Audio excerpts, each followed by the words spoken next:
Good morning, Rabotai. Welcome to breakfast in the class, which is dedicated today in loving memory of Raimonde and David Sofer. Alehem Shalom Lilu Nishmatim David Moshe Ben Naima and Simcha Bat Hana Alehem Shalom, sponsored by their son Edward Sofer. Breakfast in the class is also dedicated by Gila and Keith Sachs in gratitude to Hashem for the birth of their granddaughter Nessie Livia Salamani, born to Jacqueline and Jacob, and sister of Liam Asher and Moshe Emet. Love that name, Moshe Emet. Fantastic. Dedicated as well in loving memory of Meir's mother Rivka Kohen Alei Shalom Nishmat Rivka Bat Morvari Alei Shalom, sponsored by Gloria and Meir Kohen. And finally, breakfast in the class is dedicated loving memory of Nishmat Lily's grandmother Alice Aziza Sofer Bat Rosa Alei Shalom, sponsored by Lily and Freddie Ini.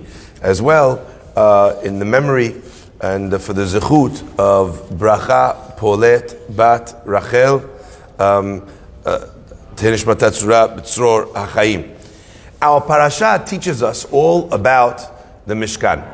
And we already talked yesterday about the idea that this dwelling place of HaKadosh Baruch Hu, the place where God can rest in this world, is not a physical destination. It's not a building that they've built, but rather it's something which is symbolic, a representative home within our world, brought there by people who love God, who want HaKadosh Baruch Hu here. And using that line of reasoning, our rabbis explain that it is not only that the house itself was something that was built by the love of Am Yisrael, the desire to bring godliness into this world, but rather that the structure itself, that the inner workings of the Beit HaMikdash and the Mishkan were also illustrative of the Jewish people's understanding of and welcoming of God's will, His desire, His hopes for humanity to play out upon the world stage. So I'm going to talk a little bit about that today through the process of through the ingredients, if you will, and the instruction manual of the Mishkan. And I want to look specifically at two different elements, although if a person was to study it, you'd find it coming up repetitively again and again and again throughout the construction of the Mishkan. First thing I want to look at is the Aron HaKodesh, the holiest thing in the temple itself. In the Mishkan, in the Beit HaMikdash, was the Aron. It was effectively a gold box held by these golden poles. Inside of the Aron was kept the luchot, the shivrei luchot, depending on how you understand it. According to one opinion, it had the Torah that Moshe Rabbeinu wrote inside of it. So, be that as it may, this Aron Kodesh, it sits in the Holy of Holies for 353 days. Not a soul enters that place. The curtain that separates it from the Kodesh is not moved. It goes undisturbed. It is unseen. It sits in the peak of holiness, something which cannot be accessed except for by the holiest, the Kohen Gadol, on the holiest, the Yom Kippur, when he stands as the emissary of the holiest of the Jewish people, waiting outside in Teshuvah Shlema, praying with all of their hearts that HaKadosh Baruch Hu accept their prayer and Teshuvah. So in the rarefied air of the Kodesh HaKodashim sits this Aron. And you'd imagine that this Aron, what would be inside of this place? Inside of this place is a golden, I understand, very pure, very expensive, a golden Aron, except that we read that the inside of this Aron was made out of not gold, but wood. So you have a gold box, inside a cedar wood box, inside another gold box, covered over at the top with gold, so everyone thinks it's gold, but really it's not. The problem was not that they did not have enough gold. If you buy your wife something that's gold-plated, the reason why you're doing that is because you can't afford 100% gold. In fact, over here, for the first time, and probably last time in Jewish history, Moshe Rabbeinu tells everyone, Dachilak, stop with the donations. Right? Could you imagine that? Stop with the donations. We have too much. There's too much money that's being donated. We have nowhere to put it. Okay? Stop with the donations. Clearly, the problem was not that they didn't have enough gold. It illustrates that God wanted the inside of this to be atzeh shitim, to be made up of cedar wood. Okay?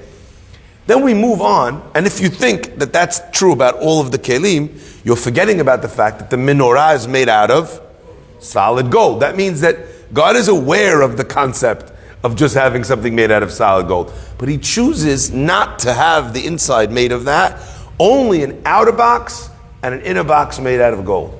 And the question is why? It's almost as if the Torah is communicating to us that this is something which occupies the holiest of places in the Jewish lexicon, okay, and in Jewish philosophy. That's point number one I want to look at together with you today. Point number two is that there are a different set of measurements, almost as if the Torah is communicating to us that there is a different criteria for the way you build the Aron and the way you build the shulchan, the table, the showbreads outside.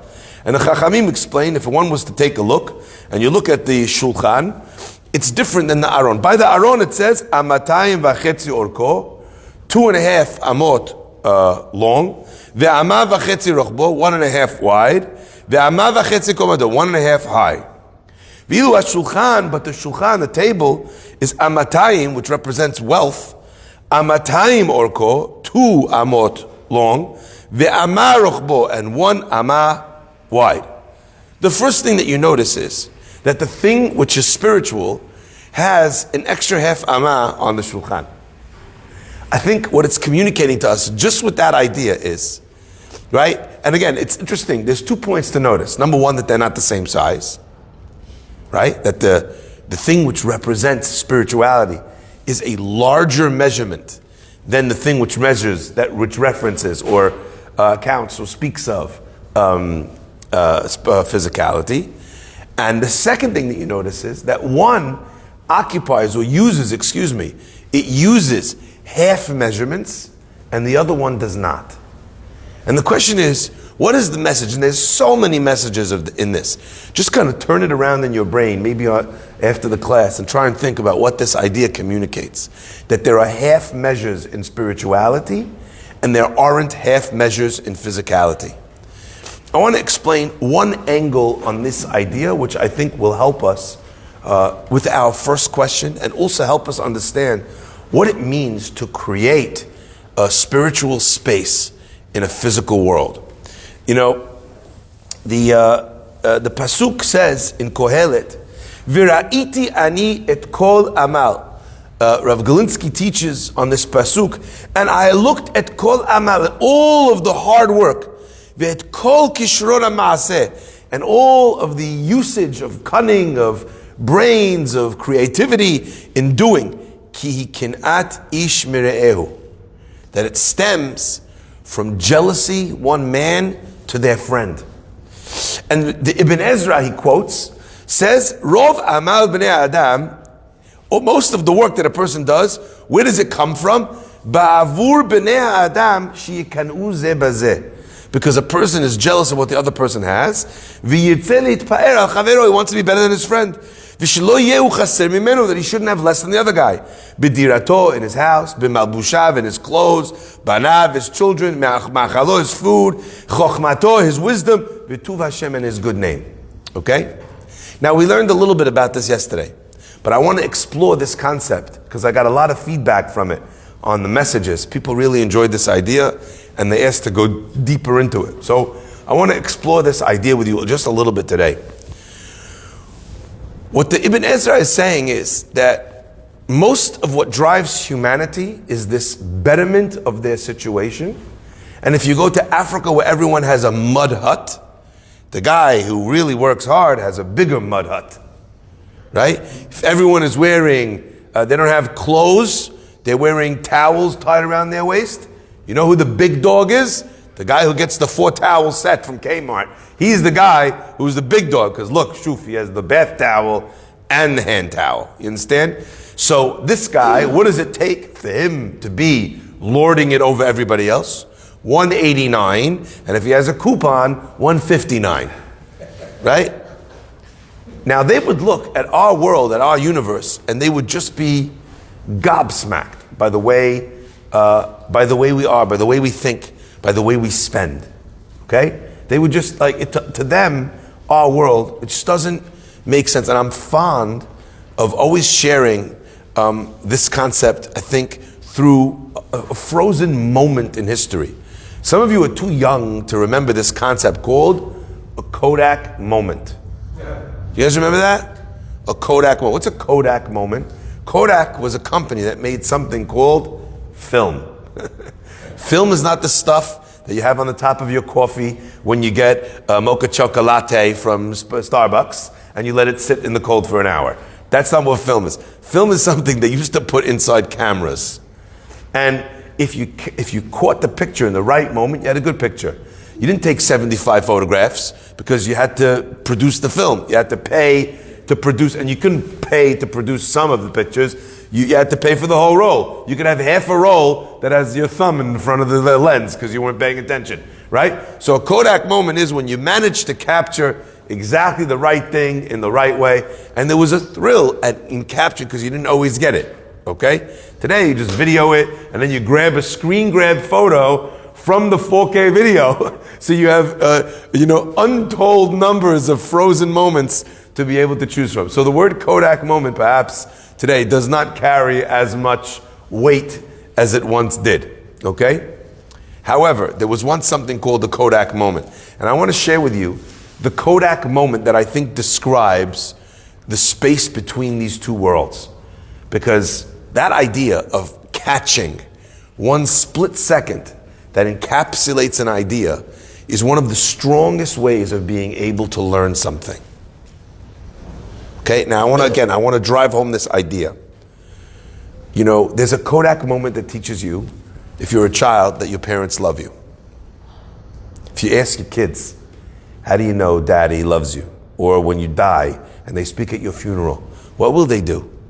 They'll pull up a Kodak moment that shares with everybody how loving their father was. It's frozen in time. There's this one split second. It's not all the many things, although that also illustrates love. It's very hard to learn something from a wide range, but there's a moment that showed me that he loved me. There's a moment that showed me that my boss believed in me. Yeah, he always sends emails, good job, but you know what it was? When everything hit the fan in that board meeting with our biggest account, and he turned to me and he said, David, I want you to we can't afford to lose this account. And out of everyone at the table, he said, David, I want you to sort this out. I know I can rely on you. That's it. That's the frozen moment that teaches you, that lets you know that the boss trusts you more than anybody else in that room. Okay? Rabotai, such is the nature of the way as human beings we learn ideas and we learn concepts. We find something that you can hear 1,000 classes about tzedakah, 1,000 classes about humility, 1,000 classes about the importance of being Jewish, of Jewish values, but there'll be one thing that the rabbi says, or one thing that you saw with your own eyes, or one thing done by some elderly member of the community, that you saw the way he treated a young person, or you saw the way he related to tefillah, and all of a sudden, bam, you're like, wow, that's it, right there. I want to take a snapshot because I think this is a Kodak moment, if you will, in the studying and understanding of both the Mishkan and human nature. So the Ibn Ezra says, if this is what drives people, so what are you supposed to do?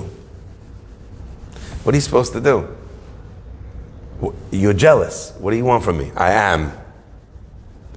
Our Chachamim explain something that is unbelievable. And the line I will use is it says, what happens when you break the Yetzer Hara in half?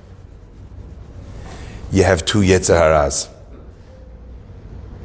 A lot of times, people see something in their life, something in their psyche, in the way that they think, in the way that they act, and they figure, I need to break it. But what they don't realize is, you break the Yetzer Hara in half, now you have two. The job is not to break the Yetzer Hara in half. That's not the point. In fact, crushing something that exists inside of a person, if it's a natural tendency, it's nigh on impossible. So what's a person supposed to do if they cannot deny this natural tendency towards anger? You know, the father who yells at his kid feels terrible about it the second the kid runs away crying. But now his honor, his pride doesn't allow him to run after him and say, I made a mistake. What does he do? He doubles down. Everyone's looking at him like this. Doubles down. What does he say? How else is he going to learn? Right? Pretends that wasn't some sort of volcanic eruption of anger that he could not control. No, rather, as if that was a premeditated, proportionate response of exactly the right amount of cynicism, anger, bitterness, guilt trip. That was premeditated. In fact, earlier in my room, I was planning it. Like I went through this speech here. Look, I have it written down. You worthless piece of garbage. I wish your mother and I didn't have you. We should have stopped after Sophie, right?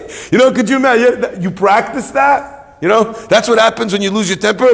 Here's one I made earlier. Is that what's happening here? That's not what's happening. But the guy doubles down because of his pride. What's a guy like that supposed to do? Rabbi, I can't. It's how I am.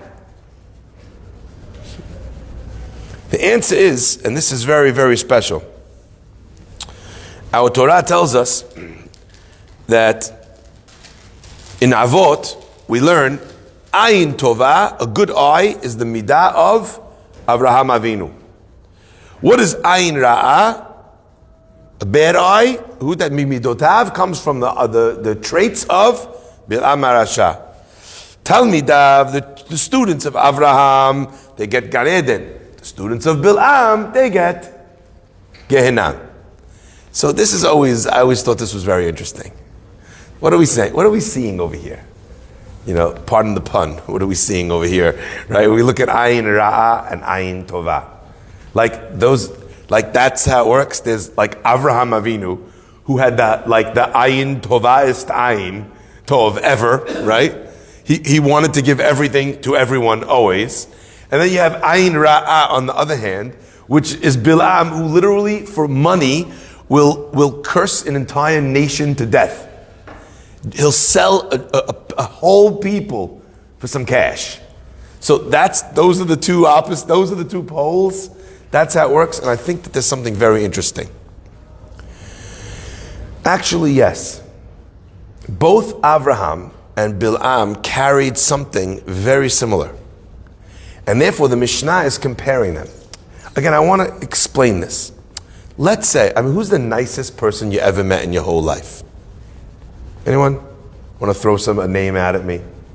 Who's the nicest person in our shul? Might be Aron, I think. I think Aron has me beat hands down.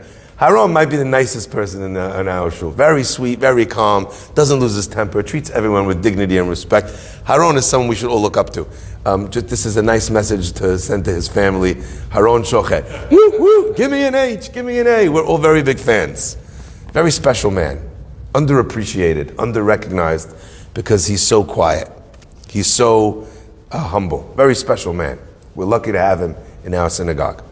Imagine I'm sitting here telling my students, guys, when you grow up, I really want you to be more like Aron than Hitler. What? This is the lesson, like this or this, right? That's what we're talking about. Bil'am is literally Hitler. He's someone literally who's willing to wipe out an entire people for a paycheck. Okay?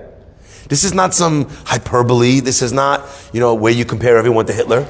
This is what he's trying to do. Okay? Now here's the interesting part. What our Mishnah is really teaching us is that the Ayin Tova and the Ayin Ra'ah, They exist within the same body. You have two eyes, one that's an ayin tov and one that's an ayin ra. Bil'am was blinded in one eye because he only had an ayin ra. That's all he was capable of. That's all he had. So it always bothered me. How come Avraham Avinu wasn't also blind in one eye? Isn't that a good question? Listen to this. This is very powerful. The answer is that Avraham and Bilam shared a lot in common. They both had a spirit within them that allowed them to be constantly hungry, always wanting to do more, always wanting more. They were unsatisfied.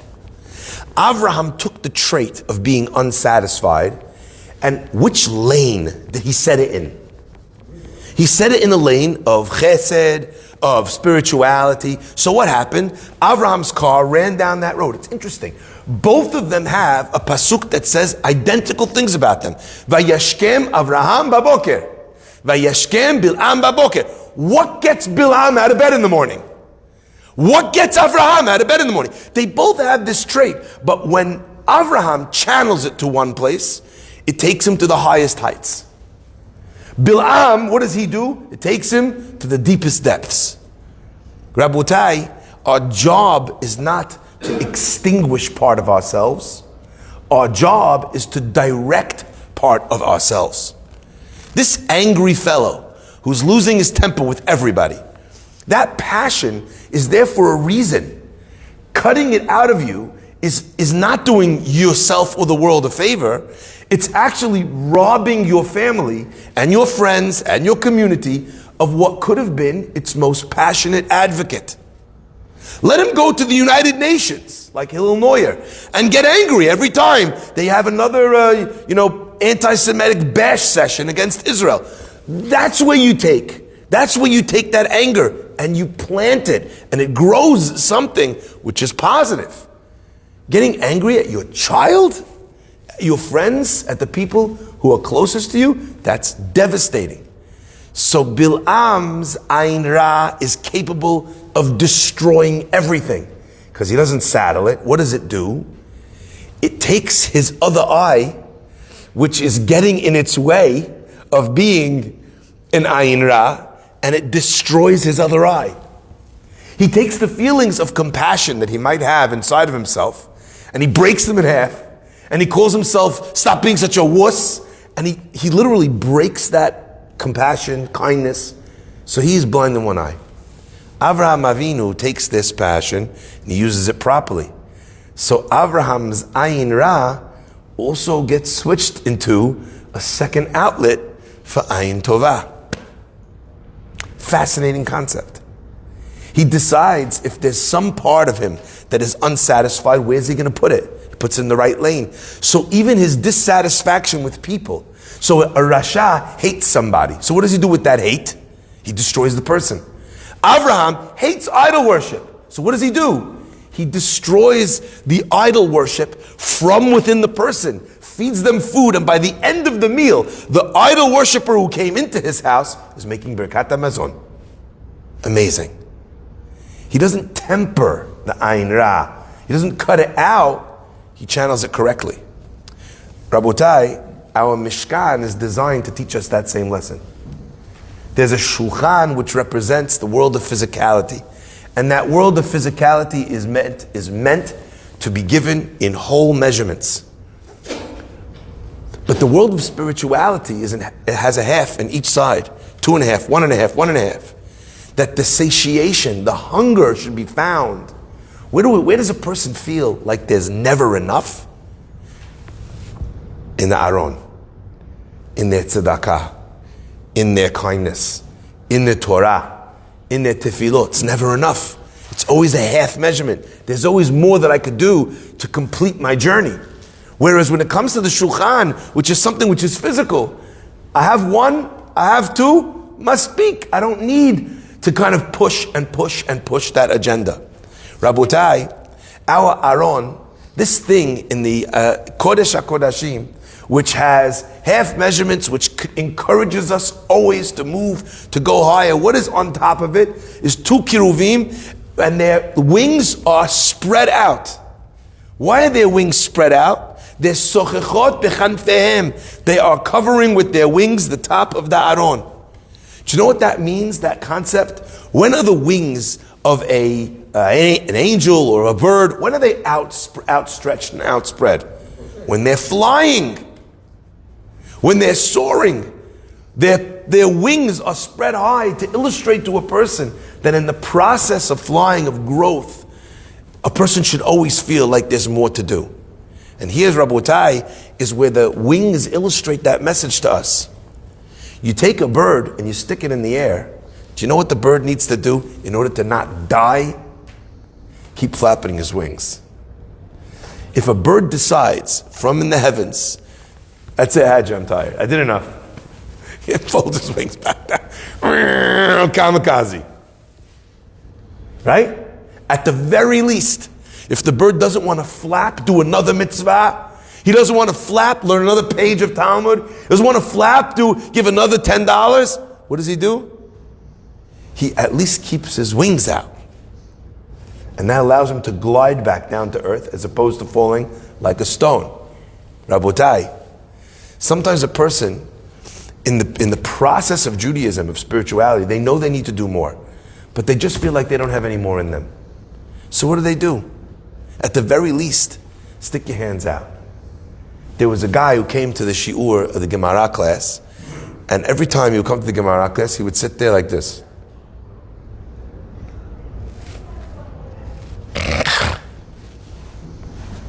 Eventually, 1 day, 2 days, 3 days, 4 days, one of the guys said to him, like, why are you coming?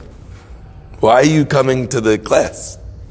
You're exhausted, go home, go to sleep, don't come, figure out, this is not your time, maybe you're more of a morning learning guy, what are you bothering? And you know what he said? He said something amazing.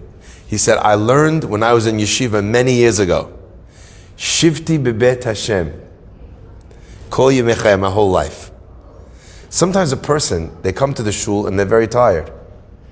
David HaMelech is saying, even the fact that you're just sitting in the shul, kol yemechai, what the guy's going to stay up his whole life? David HaMelech says, even when I'm sleeping, even when I'm tired, you go to a charity function that you can't support with money because you have no more money to give, but the body in the room, the excitement that you bring just because you came, also helps inspire other people. It creates a groundswell of support. It means that there's another person coming to the shiur. So when the rabbi tells them, guys, you got to come, there's not 10 people, there's 11 people, there's 12 people, even if only 8 of them are learning. But it creates more of a buzz. It builds more and more and more and more. And that's what the idea of the Aron Kodesh is. We would hope that spirituality was all gold. But you know what? It's not. Angels are all gold. A human being has a natural component to him. The atzeshitim, the box that's made out of a natural material. Wood could erode, right? Gold, if you just leave gold, it stays forever. Wood could erode, it could get ruined, etc., etc. But at the same time, Borei Olam tells us, I understand that as part of this package, there are things which are natural, which aren't as pure, aren't as expensive, aren't as shiny. You, with your flaws, you take up the place. You sit in the middle of my Kodesh HaKodashim. A Jew who's trying to stay up, not flapping his wings, but just spreading them, just trying to get 1/2 more mitzvah, 1/2 more measure. I can't learn the whole, I'm going to do 10 minutes. Rabbi, your class in the morning, half hour, I listen to 8 minutes of it. Great, that's 8 minutes more than not listening at all. Whatever a person can do, if a person is trying that way, Borei Olam says, I see you, I see that it's not everything, I see that you're disappointed with yourself, but you're channeling it in a beautiful way. I love your halves. I love your half measures. I love your perfect imperfections. That is also something which to me is the holiest thing in the entire world. That's I think one of the messages of the way the Mishkan is constructed. Baruch Adonai Le'olam. Amen ve'amen.